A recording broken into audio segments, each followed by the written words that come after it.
الرجيم بسم الله الرحمن الرحيم السلام عليكم ورحمة الله وبركاته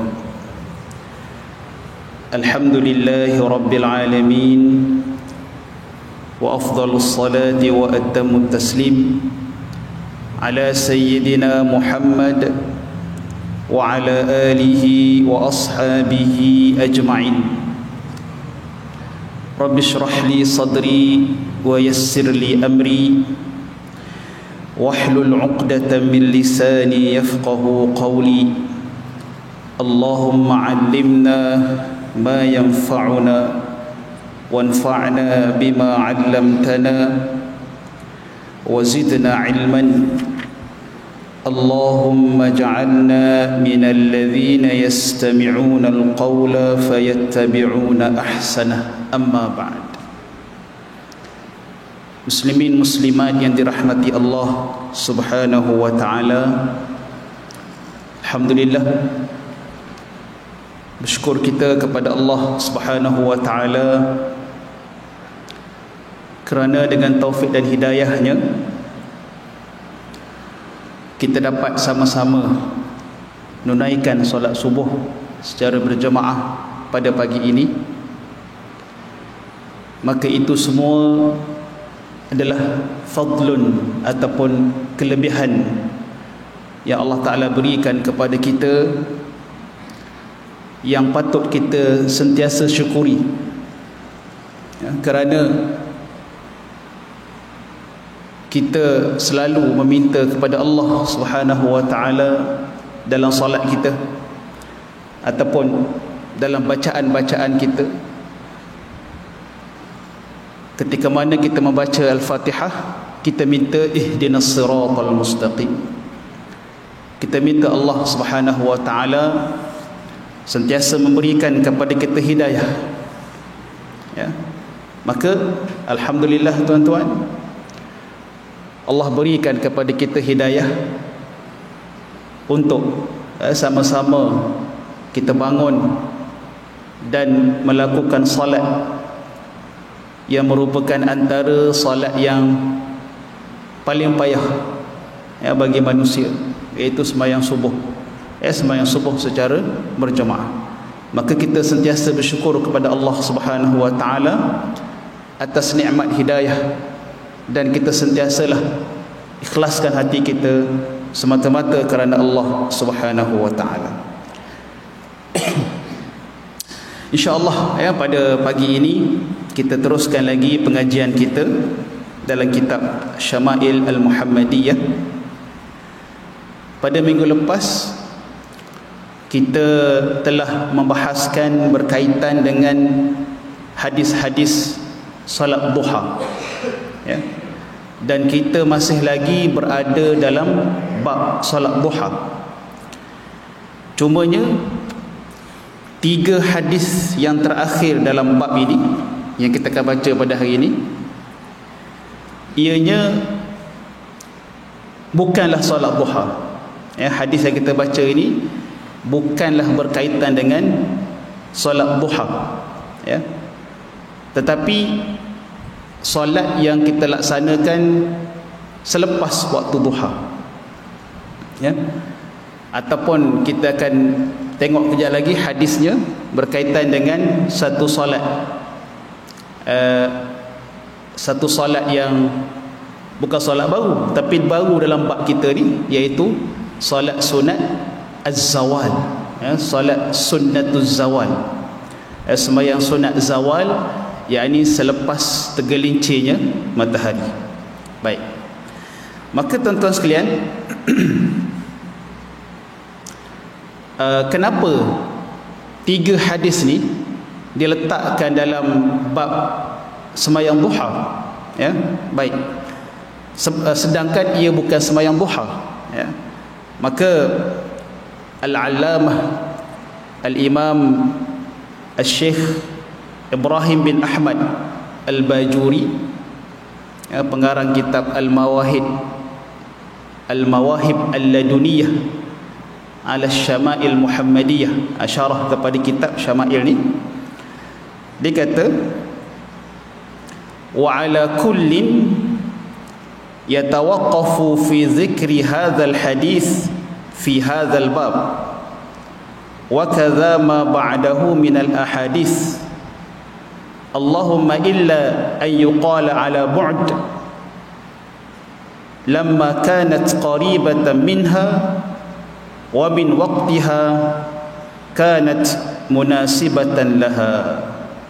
Baik, dia kata secara ringkasnya, dia kata hadis-hadis ni yang kita akan baca 3 ni, ia bukanlah berkaitan dengan sembahyang duha, tetapi disebabkan waktunya dekat dengan duha, selepas sembahyang duha, maka berkemungkinan itulah hadis-hadis ini dimasukkan dalam bab sembahyang duha. Yang lagi kita tengok waktu dia, waktunya hampir dengan waktu duha, maka sebab itulah hadis-hadis yang 3 ini dimasukkan dalam bab sembahyang duha. Dan dia kata lagi, wa hukiya anna hadhihi al-ahaditha wujidat fi babil ibadah kama fi ba'd an-nusakh wa huwa al-ahsan bis-shawab wa la'alla iradaha fi hadha al-bab min tasarruf an-nusakh.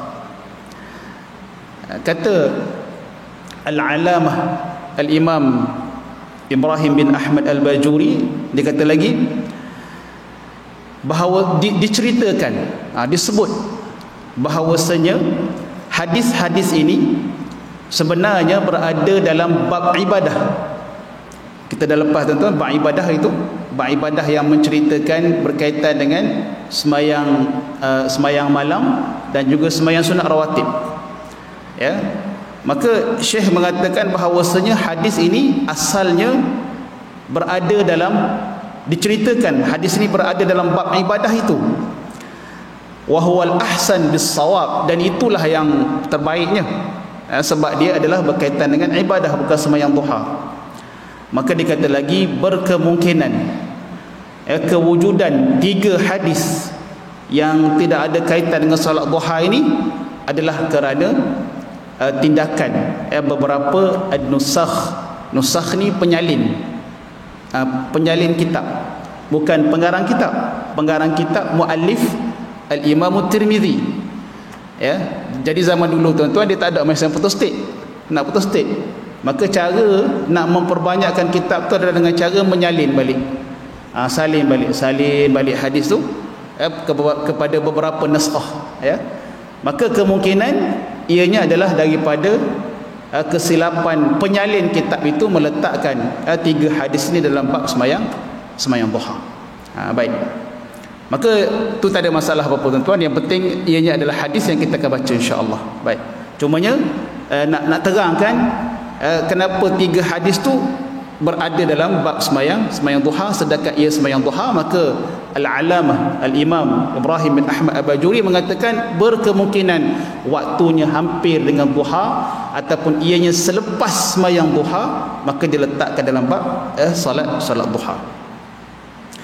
Maka hadis yang pertama yang kita akan baca pada pagi ini ataupun hadis yang ke-293 daripada kitab kita ini,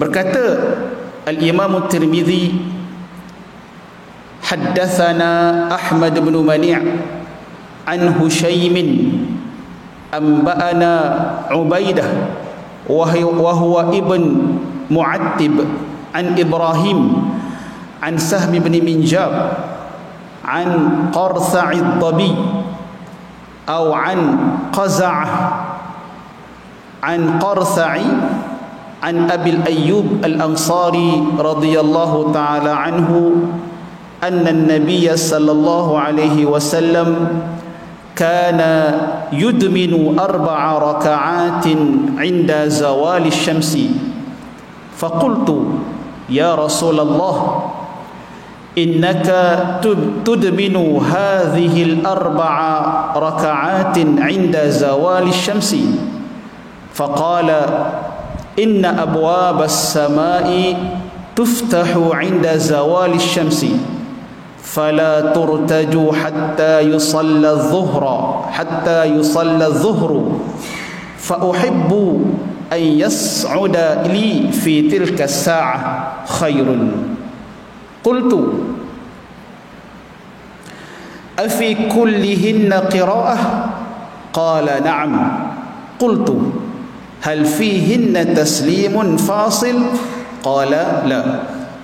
Baik, hadis ini telah diriwayatkan oleh seorang sahabat yang terkenal, yaitu Abu Ayyub Al-Ansari, ya. Abu Ayyub Al-Ansari, ya, nama sebenar dia Khalid bin Zaid, ya, adalah daripada golongan Ansar, daripada Bani Najjar, dan dia merupakan sahabat yang dimuliakan oleh Allah Subhanahu wa taala dan digelar sebagai mudhifu Rasulillah sallallahu alaihi wasallam, ataupun orang yang bertamukan Rasulullah sallallahu alaihi wasallam. Jadi kalau kita baca berkaitan dengan hijrah, ya, apabila Nabi sallallahu alaihi wasallam sampai di Madinah, maka orang-orang Madinah berebut-rebut untuk menjadikan Nabi sebagai tetamu mereka. Maka Nabi sallallahu alaihi wasallam melepaskan unta baginda, dan di mana unta itu berhenti, maka di situlah Nabi akan bertamu. Dan unta itu berhenti tepat di depan rumah Abu Ayyub Al-Ansari. Maka Nabi menjadi tetamu Abu Ayyub Al-Ansari. Beliau dimuliakan oleh Allah Subhanahu wa taala untuk Nabi bertamu di rumah beliau, ya. Dan Abu Ayyub Al-Ansari adalah di antara orang-orang Ansar yang mula-mula masuk Islam, ya, kerana dia masuk Islam sebelum hijrah lagi, dalam bai'ah Aqabah, perjanjian Aqabah yang kedua. Dan beliau mengikuti semua perang bersama dengan Nabi sallallahu alaihi wasallam. Seorang mujahid yang hebat, sehingga kan disebut dalam terjemahan Abu Ayyub Al-Ansari, ketika zaman pemerintahan Bani Umayyah, ya, ketika itu Muawiyah bin Abi Sufyan menjadi khalifah. Muawiyah bin Abi Sufyan telah mengarahkan anak dia Yazid untuk mempersiapkan tentera bagi menawan Konstantiniyah, ataupun kita panggil Konstantinopel, ataupun Istanbul lah zaman sekarang ni, ya. Ketika itu berada di bawah pemerintahan Rom Byzantine, ya. Maka Nabi telah memberi hint, ataupun clue bahawasanya suatu hari nanti, ya, Konstantinopel itu akan ditawan, ya. Nabi berkata macam tu, ya, Konstantinopel itu akan ditawan, dan sebaik-baik, ya, tentera yang menawan tentera yang menawan Konstantinopel itu adalah sebaik-baik tentera, dan panglima yang memimpin tentera itu adalah sebaik-baik panglima. Maka hadis ini bila sahabat-sahabat dengar, mereka cuba, ya, mereka cuba untuk menawan, ya, kota Konstantiniyah ataupun Konstantinopel itu, dan tidak berjaya. Dan sebagaimana kita tahu, ianya berjaya pada zaman pemerintahan Khilafah Uthmaniyah, iaitu di tangan Sultan Muhammad Al-Fatih, ya. Jauh masa dia, tuan-tuan. Maka pada zaman Muawiyah menjadi khalifah, Muawiyah pernah mencuba. Dan apabila Abu Ayyub Al-Ansari mendengar berita bahawasanya Muawiyah sedang mempersiapkan tentera untuk menawan Konstantinopel, maka ketika itu, tuan-tuan, Abu Ayyub yang telah mencapai umur 80 tahun, tuan-tuan, 80 tahun kan, kita sini tak ada 80, ya. Umur ketika itu 80 tahun, bersiap, mempersiapkan dirinya untuk menyertai perang, ya.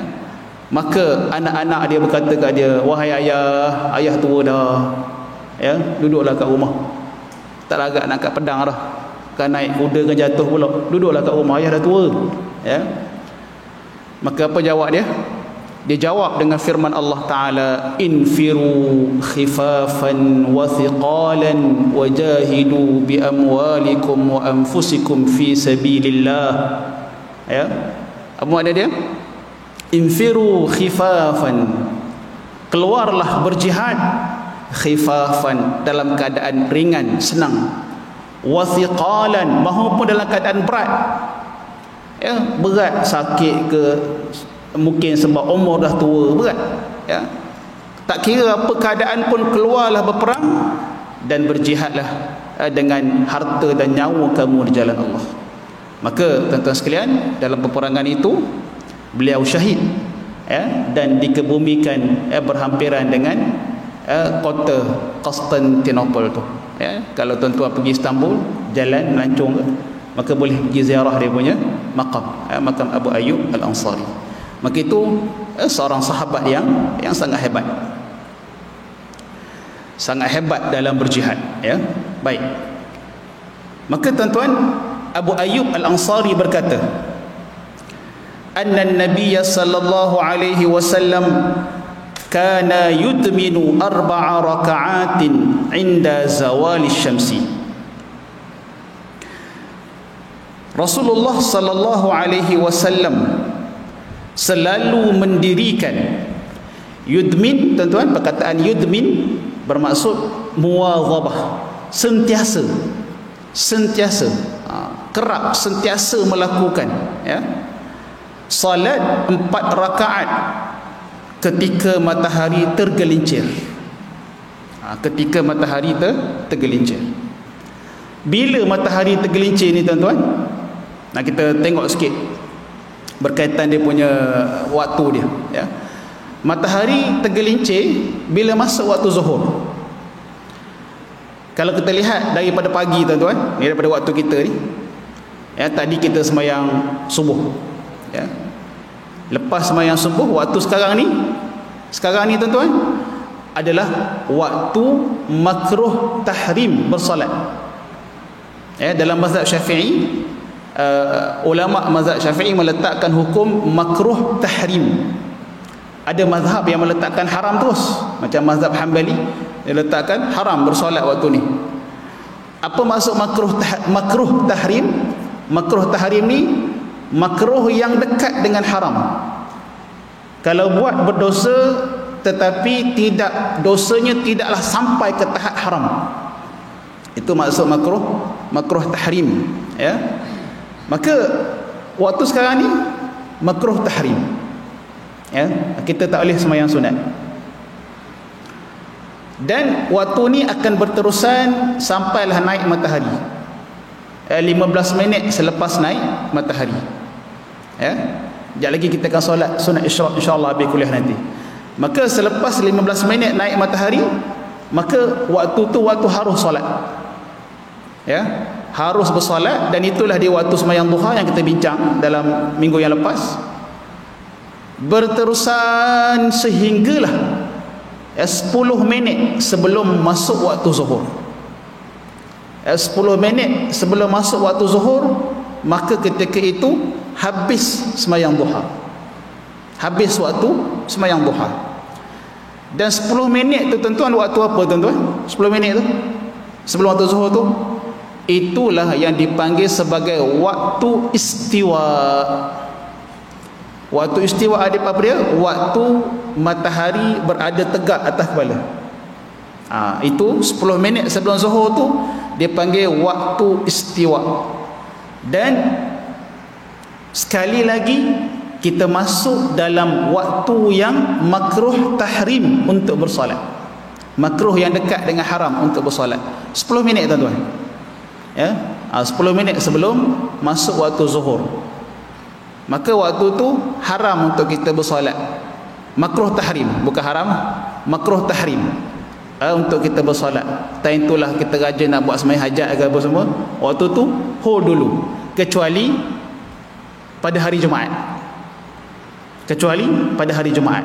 Hari Jumaat dikecualikan waktu istiwa tu. Maka tuan-tuan kalau sampai ke masjid 12.30, maka tuan-tuan boleh solat sunat berapa rakaat yang tuan-tuan mahu sampailah ke azan zuhur. Termasuk dalam 10 minit waktu istiwa tu boleh sembahyang. Hari Jumaat saja tuan-tuan. Ya, hari Jumaat saja dibenarkan. Adapun hari-hari lain makruh tahrim untuk kita bersolat dalam waktu istiwa, kecuali sembahyang-sembahyang yang bersebab lah. Contohnya apa tuan-tuan? Tahiyatul masjid. Tahiyatul masjid dia tak ada waktu makruh tahrim.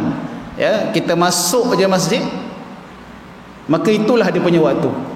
Lepas asar ke, lepas subuh ke,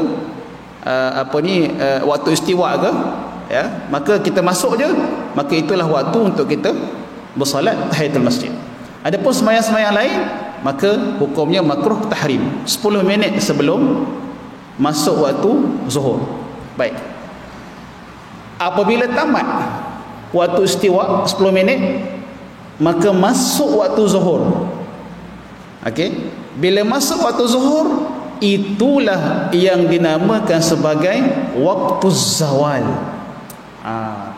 Bila waktu zawal, maka boleh balik sembahyang. Boleh sembahyang balik. Ya, boleh sembahyang sunat balik. Waktu zawal azan zuhur. Azan zuhur, maka itu masuk waktu zawal. Kemudian ianya berterusan sampai ke waktu asar. Ya, bila kita sembahyang asar saja, maka selepas asar kembali kepada makruh tahrim untuk kita bersolat sunat.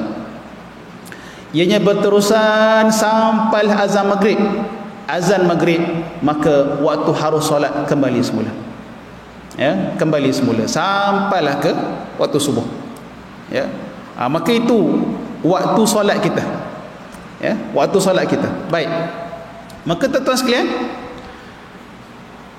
solat 4 rakaat yang disebut oleh Abu Ayyub Al-Ansari bahawa Nabi sentiasa melaksanakannya adalah Nabi melakukan ketika tergelincirnya matahari, zawalus syams, yakni masuk waktu zuhur. Baik. Nanti kita bahas, adakah ia sembahyang sunat sebelum zuhur qabliyah? Kan bila masuk waktu zuhur, okey, jadi kita nak sembahyang zuhur kejap lagi. Sebelum sembahyang zuhur tu ada sembahyang sunat qabliyah. Adakah ia 4 rakaat ni sembahyang sunat qabliyah ataupun sembahyang sunat yang lain? Sekejap lagi kita bahas. Baik. Faqultu, maka Abu Ayyub lepas dia cerita bahawasanya dia melihat Nabi sentiasa melaksanakan sembahyang sunat 4 rakaat ketika tergelincirnya matahari, maka dia pun bertanya kepada Nabi sallallahu alaihi wasallam. Faqultu, aku bertanya, ya Rasulullah, innaka tudbinu hadhihi al-4 raka'atin 'inda zawali syamsi. Wahai Rasulullah, mengapa kamu selalu mendirikan salat 4 rakaat ketika matahari tergelincir? Ya, Abu Ayyub tanya, sebab apa Rasulullah selalu sembahyang sunat 4 rakaat lepas matahari tergelincir, lepas masuknya waktu zuhur? Maka Nabi menjawab, faqala inna abwabas samai tuftahu 'inda zawali syamsi. Sesungguhnya pintu-pintu langit dibuka ketika matahari tergelincir. Maknanya pada waktu zuhur itu, masuk waktu zuhur, maka pintu-pintu langit terbuka. Fa uhibbu ay yas'ada li fi tilka sa'ah. Tinggal satu ungkapan hadis. Pintu-pintu langit terbuka ketika tergelincirnya matahari. Fala turtaju hatta tusalla zuhru. Maka ia tidak akan ditutup sehingga solat zuhur didirikan. Ia tidak akan ditutup sehingga solat zuhur didirikan. Maknanya tuan-tuan, ada waktu yang singkat, ya, waktu yang singkat pintu langit dibuka pada waktu tengah hari, iaitu ketika masuknya waktu zuhur dan sampailah ianya akan tertutup semula ketika didirikan sembahyang zuhur. Ya, didirikan sembahyang zuhur. Maknanya kalau tuan-tuan letak 10 minit lah kat masjid kita, katalah tuan-tuan letak 10 minit waktu qamat, ya, antara azan zuhur dengan qamat 10 minit, maka dalam 10 minit itulah, ya, waktu pintu langit terbuka, ya, terbuka. Bila didirikan sembahyang zuhur, maka ia akan tertutup. Maka kata Nabi lagi, fa uhibbu an yas'ada li fi tilka sa'ah, oleh itu aku mahu kebaikan yang aku lakukan ketika itu diangkat ke langit. Maka itulah dia sebab Nabi sallallahu alaihi wasallam menunaikan semayang 4 rakaat ketika mana? Ketika az-zawalus syams, ketika tergelincir matahari, ataupun ketika masuknya waktu zuhur. Kerana waktu itu pintu langit terbuka dan ianya tidak tertutup melainkan apabila didirikan semayang zuhur. Maka ketika itulah Nabi mahukan, dan kita juga mahukan, amalan kita diangkat ke langit. Baik. Qultu, Abu Ayyub Al-Ansari bertanya lagi, afi kullihinna qira'ah, adakah surah lain yang dibacakan selepas Al-Fatihah dalam 4 rakaat ini? Ada baca surah tak wahai Rasulullah? Baca Fatihah tu sudah tentulah, ya, ada Al-Fatihah adalah rukun dalam semua salat, ya. Ada baca surah tak? Ya, baik. Maka qala, Nabi menjawab, na'am, ya, ada bacaan surah, ya, ada bacaan surah. Ya, maka begitulah tuan-tuan, kita jangan terlalu ringkas solat, ya, sampai kita hanya baca Fatihah saja, tak membaca surah. Hatta dalam sembahyang sunat pun bacalah surah, ya. Jangan kita cukup dengan Fatihah saja, nak cepat, ya, kecuali maknanya dalam ketika kita masuk khutbah sedang dibacakan, maka waktu itu kita takhfif, ringkaskan, ya, solat kita ambil yang penting-penting sahaja. Adapun waktu-waktu lain kita bacalah surah. Tak apalah tuan-tuan, nak ulang inna a'tainakal kautsar dengan qul huwallah, itulah tak apa. Yang penting kita baca surah, ya, walaupun dalam sembahyang sunat kita. Baik. Maka Abu Ayyub bertanya kepada Nabi, ada baca surah lain tak? Maka Nabi kata, ya, ada baca surah, ya. Qultu, bertanya lagi, Abu Ayyub bertanya lagi. Ini cara pelaksanaan solat dia. Hal fihinna taslimun fasil, adakah salam, adakah di sana ada salam pemisah antara setiap 2 rakaat? 4 rakaat tu buat macam mana wahai Rasulullah? Ada salam tak? 2 rakaat bagi salam, kemudian 2 rakaat bagi salam. Itu dia panggil salam taslim fasil, salam pemisah, ya. Maka Nabi kata apa? Qala la. Nabi kata apa? Tidak. Maknanya sembahyang ini dilaksanakan 4 rakaat sekaligus tanpa salam, ya, selepas 2 rakaat. Ya, rakaat pertama habis, bangun rakaat kedua. Habis rakaat kedua, bangun rakaat ketiga. Habis rakaat tiga, bangun rakaat keempat, kemudian bagi salam. Ya, straight 4 rakaat. Maka tuan-tuan, ini adalah sembahyang yang dinamakan sebagai solat sunat az-zawal. Baik. Mungkin kita jangan dengar kan? Jangan dengar sembahyang ni. Cuma di sana ada perbahasan tuan-tuan. Ada perbahasan dia. Sembahyang ni sebenarnya kita dah jumpa itu. Kalau tuan-tuan tengok balik kalau nombor hadis samalah dengan kitab saya ni. Hadis yang ke-287. Hadis yang terakhir dalam bab ibadah. Hadis Sayyidina Ali. Ya, kalau tentu ada kitab kan. Hadis yang terakhir dalam bab ibadah, hadis Sayyidina Ali. Semayang ni disebut oleh Sayyidina Ali. Ya, sebab Sayyidina Ali sebut bila ada orang datang jumpa dia, ya, minta ceritakan tentang sembahyang Nabi, ya, di waktu siang. Apa solat Nabi yang Nabi laksanakan pada waktu siang? Maka Sayyidina Ali kata apa? Innakum la tutiqun. Kamu tak mampu. Kamu tak mampu buat, ya. Maka bila dia desak untuk cerita, maka Sayyidina Ali ceritakan, ya. Sayyidina Ali kata yang pertama, bila matahari di sebelah timur macam matahari waktu asar, maka Nabi sembahyang 2 rakaat, yakni sembahyang duha. Dan apabila matahari seperti keadaannya di sini pada waktu zuhur, yakni pada ketika zawal, ya, maka itu dipanggil sembahyang salla arba'an. Nabi sembahyang 4 rakaat, ya. Wa yusalli qabla zuhri arba'an, dan baginda bersolat sebelum zuhur 4. Maknanya ada 4 rakaat yang Nabi solat sebelum Nabi sembahyang sunat qabliyah zuhur. Ada 4 rakaat yang Nabi laksanakan sebelum Nabi bersembahyang salat sunat qabliyah zuhur, ya. Maka kita dah jumpa dah hadis ni ataupun solat ni dalam hadis Sayyidina Ali ni.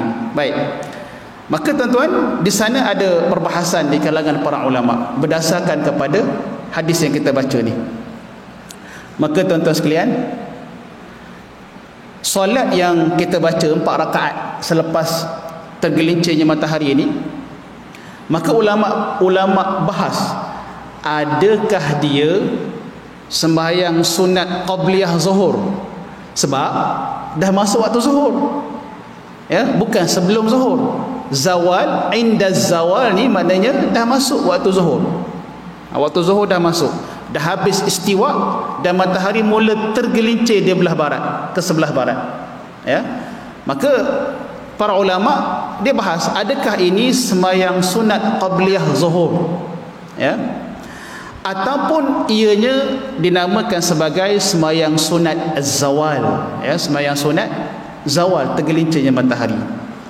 Maka para ulama terbahagi kepada 2 pandangan, ya.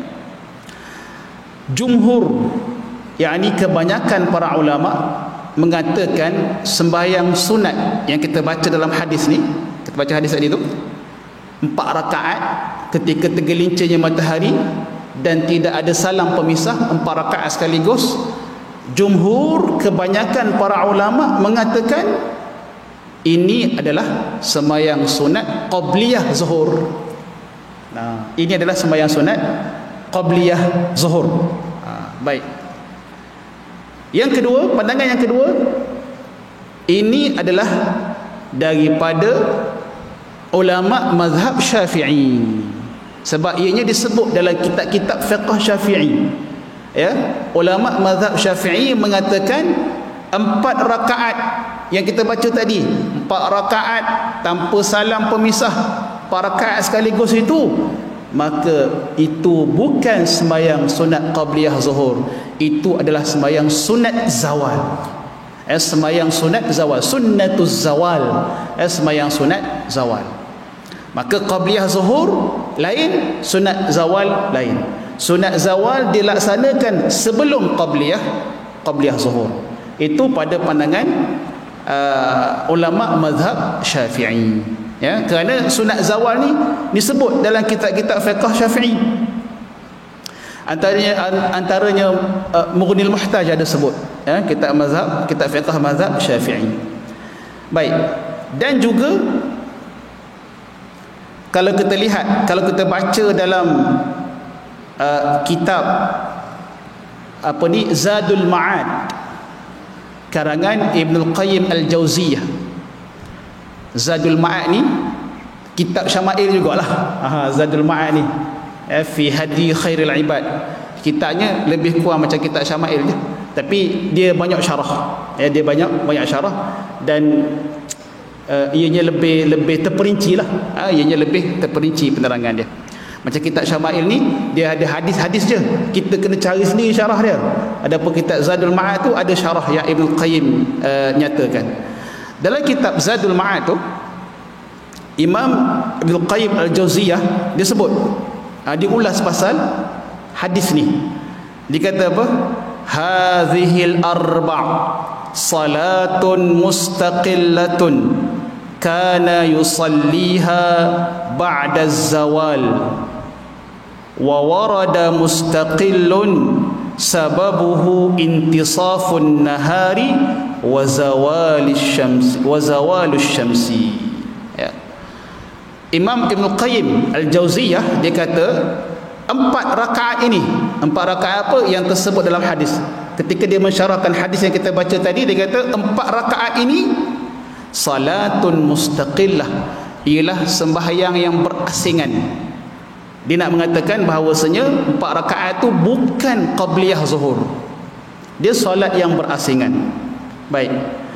Kana yusalliha ba'da zawal, adalah Rasulullah sallallahu alaihi wasallam melaksanakan selepas zawal, tergelincirnya matahari. Sababuhu, sebabnya apa sebab sembahyang tu? Intisafun nahari wa zawalush syamsi. Apa ni?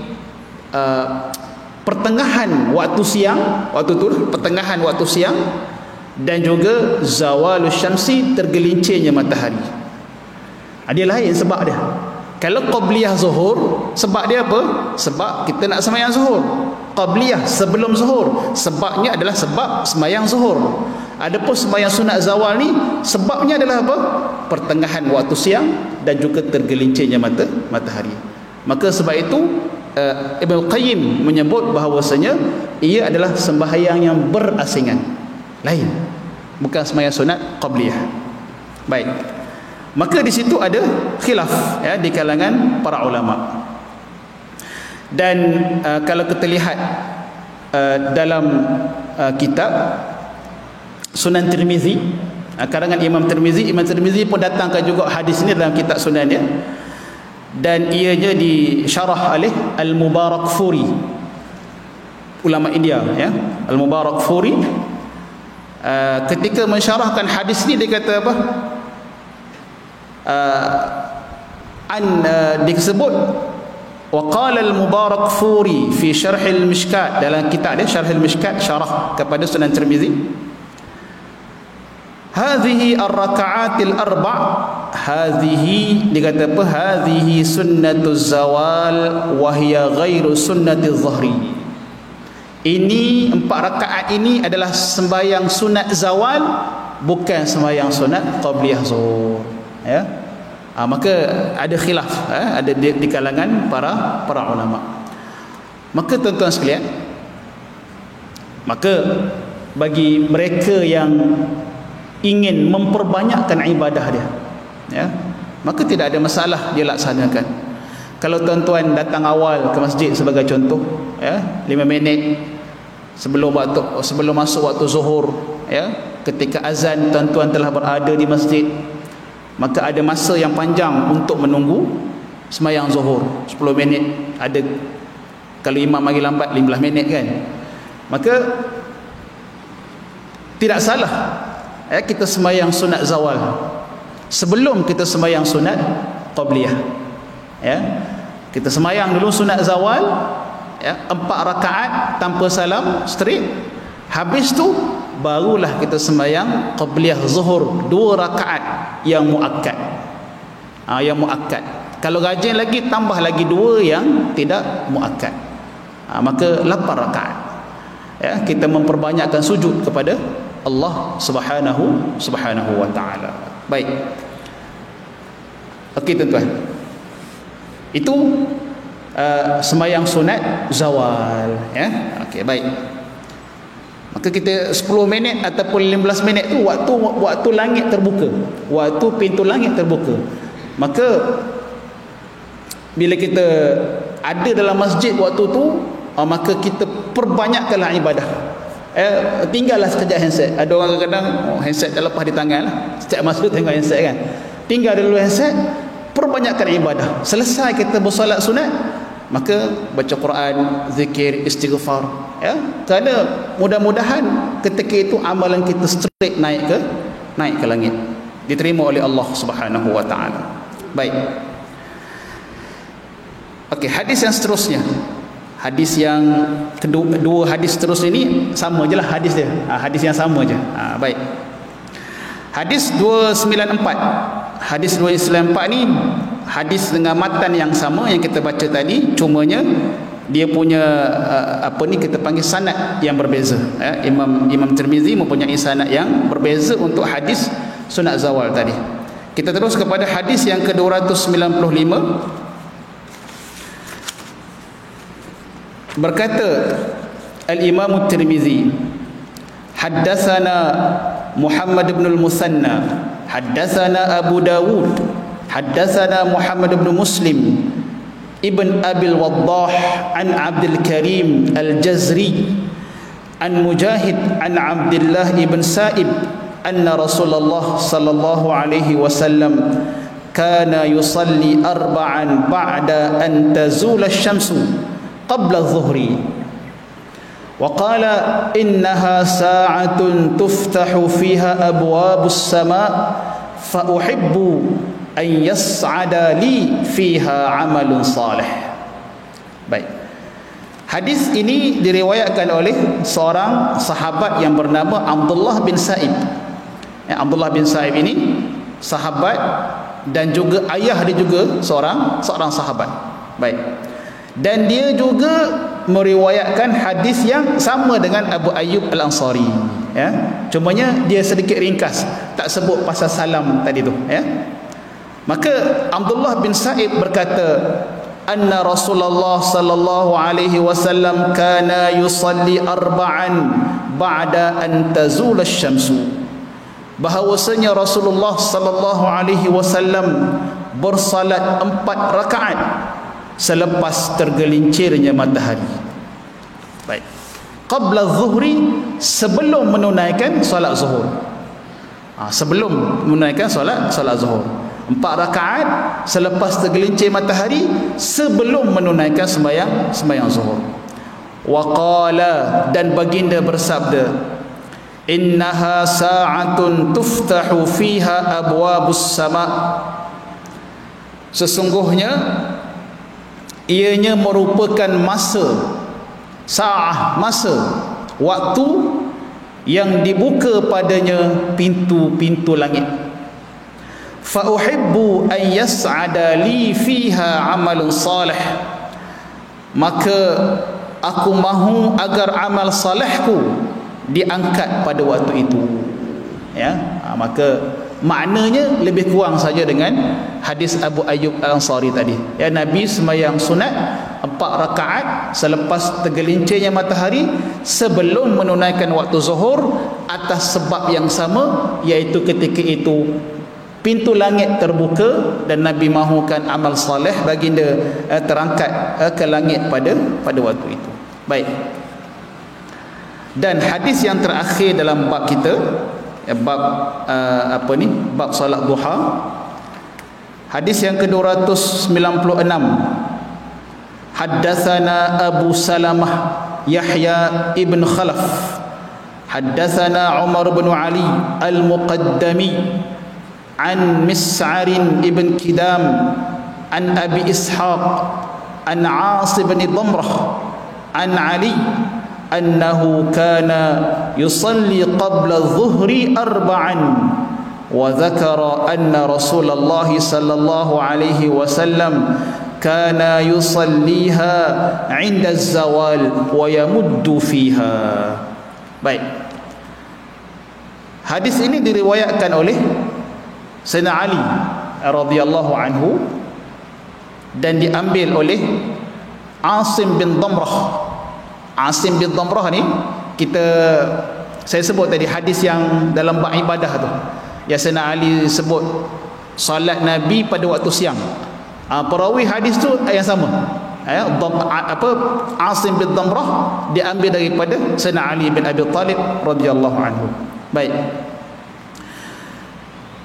Sayyidina Ali berkata, annahu kana yusalli qabla dhuhri arba'an, bahawasanya Nabi sallallahu alaihi wasallam menunaikan salat 4 rakaat sebelum zuhur, sebelum zuhur, qabla zuhri. Sebelum zuhur tu bukanlah maknanya sebelum waktu zuhur, tak. Yang kata 4 rakaat tu sebelum waktu zuhur, tidak, sebelum sembahyang zuhur.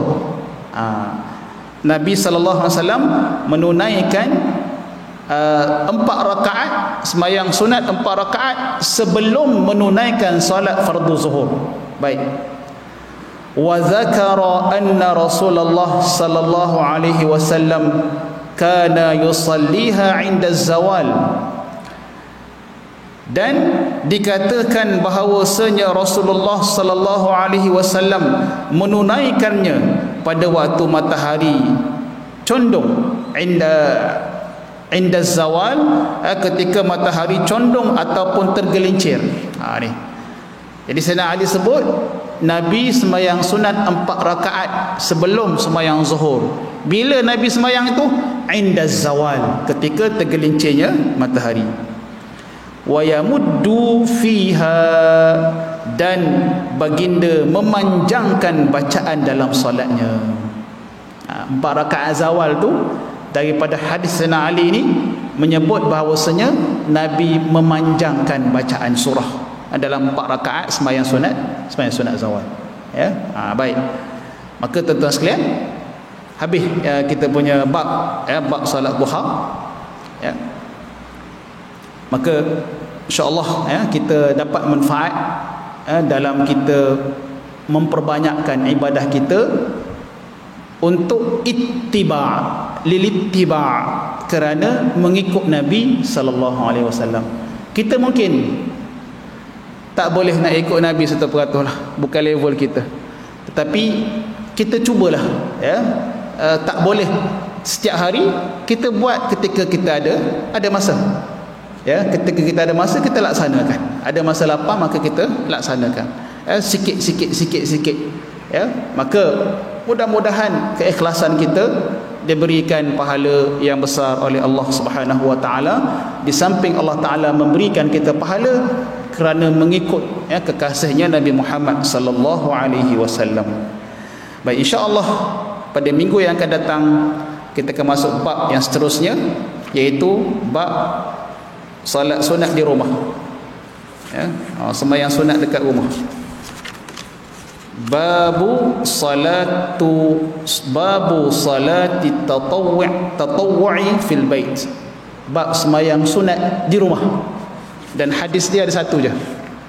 Habis bab sembahyang sunat di rumah tu, kita akan masuk kepada puasa, bab puasa Nabi sallallahu alaihi wasallam, insya-Allah. Jadi kalau dalam bab puasa ni panjang pula perbahasan dia kerana hadis-hadis dia banyak, insya-Allah. Baik, mudah-mudahan bermanfaat untuk kita pada pagi ini, dan insya-Allah jika panjang umur kita berjumpa lagi pada minggu yang seterusnya. Wabillahi taufiq wal hidayah. Wassalamualaikum warahmatullahi wabarakatuh. Subhanakallahumma bihamdika asyhadu an la ilaha illa anta astaghfiruka wa atubu ilaik. Bismillahirrahmanirrahim. Wal 'asri innal insana lafi khusr illa alladhina amanu wa 'amilus solihat wa tawasaw bil haqqi wa tawasaw bis sabr.